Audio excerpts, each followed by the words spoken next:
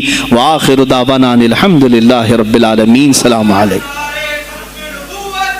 خدمت پہ لاکھوں سلام مصطفیٰ جان رحمت پہ لاکھوں سلام، شمع بز میں ہدایت پہ لاکھوں، غوث اعظم کا دیکھو ذرا مرتبہ، ایک اشارے سے مردوں کو زندہ کیا، آج بھی لوگ کہتے گئے غوث الورا، غوث اعظم امام التقیٰ والنقیٰ، جلوہ شان قدرت پہ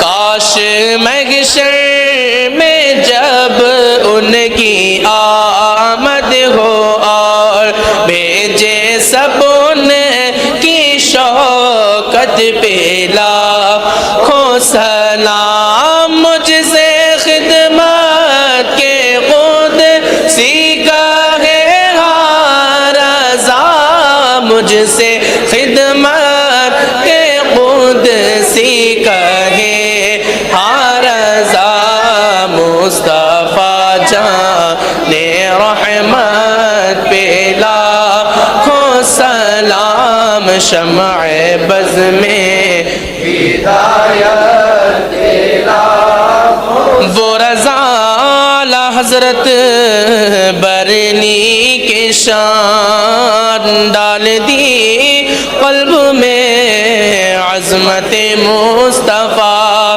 جس کا سنی مناتے ہیں یوم رضا، اس امام اہل سنت پہ لاکھوں سلام، مصطفیٰ جان رحمت پہ لاکھوں سلام، شمع بز میں ہدایت پہ لاکھوں سلام، لا شرف النبی الاکرم محمد المصطفى صلی اللہ علیہ وسلم وآلہ واصحابہ واولیاء ملتہ وجميع المسلمین والمسلمات الکرام۔ الفاتحہ۔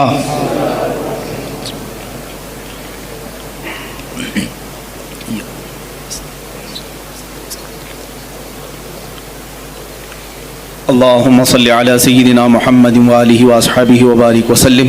اللهم وصل وبلغ مثل ثواب ما قرأناه من القرآن الكريم، ما صليناه وما سلمناه وما هللناه وما سبحناه، وهذه هدية واصلة ورحمة نازلة وبركة شاملة منا إلى حضرة النبي الأكرم محمد المجتبى محمد المصطفى صلى الله عليه وسلم، وبوسيلته إلى جميع الأنبياء والمرسلين والصحابة والتابعين والخلفاء الراشدين، وإلى أرواح جميع أزواج رسول الله وبناته وبنيه، وإلى أرواح جميع الشهداء والنجباء والنقباء وأولياء الله الصالحين، وإلى أرواح أئمة المجتهدين وجميع المؤمنين والمؤمنات وعامة المسلمين والمسلمات الأحياء منهم والأموات، خاصة إلى روح سيدنا وسندنا وشيخنا وقطبنا سيدي عبد القادر الجيلاني قدس الله سره الشريف.